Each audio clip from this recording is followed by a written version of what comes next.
Hey Judy, just wanted to walk you through how to use this learning target self-assessment sheet. So this is one for my earth science guys. It's only a couple targets. Basically just put your targets into here. You have to do that up front, and if you need more, just insert rows or columns. If you need to insert a bunch, you just highlight and then right click, and you can insert 4 above, 4 below. If you don't need as many, delete them. You know the deal with that. Okay. So the gist of it is, what I'm going to have my students do is they're going to make a copy of this, and then they take that copy and they can put it in their folder, share it with me, whatever, however you're organizing electronically. But at the beginning of the unit, they would go through and they would self-assess. So you see here, like 1, I need help, 2, I need a review, 3, I can do it, 4, I'm an earth science scholar. Change it to whatever you want. But then what they do is day 1, they go in, say their 1s all the days. And so far, all the 1s, it populates the maximum in the row here.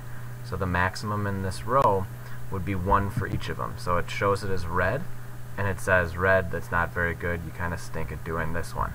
And at the bottom, this rating 1, this is the average out of 4, so the highest you could have is 4, the lowest you could have is 1, of all these targets in the column. Okay? Then, let's say you want to look at that as a graph form. So what you would do is click on Progress Graph. It would show their rating 1, and then if you did rating 2, then it would go and do rating 2 from there. So now, let's say it's a couple days later.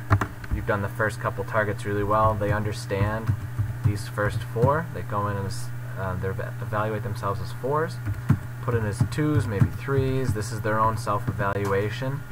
So now what it did, it took the maximum for each of the rows.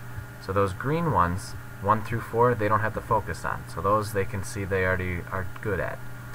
3 are these two, number 7 and number 8. Those ones, a little bit of work they need to do. 5, 6, and then 9, they can see the red. Those are the ones they're struggling with. But the cool part is you can look at the rating. It does the average again from this midpoint rating. If you go to the progress graph, then it'll show the big jump that they had over the next couple days. Okay, then since you're such a good teacher, the next time you go through, you've probably taught everything. Every single one of your students is going to go through, have a 4 on everything. They're solid. Everything turns to green. They get all the targets. Their average for rating 4 is a 4. If you go to the progress graph, you can see that they've maxed out. You probably wouldn't have to do the rating 4. Okay, that's pretty much it. Make your own copy. Change the targets around before you share it with the kids, or sorry, give the kids the link. Then the kids would make their own copies of the document, share it with you however you choose to want. So again, it's just for the students to keep track of theirs. There's not a great way that I know of to do aggregate data for the class, but hopefully it'll be something that works out for you. I put a link to the document down in the comments section of the video. Other than that, if you got any questions, shoot me an email, send me a text, whatever. Talk to you later, JT. Bye.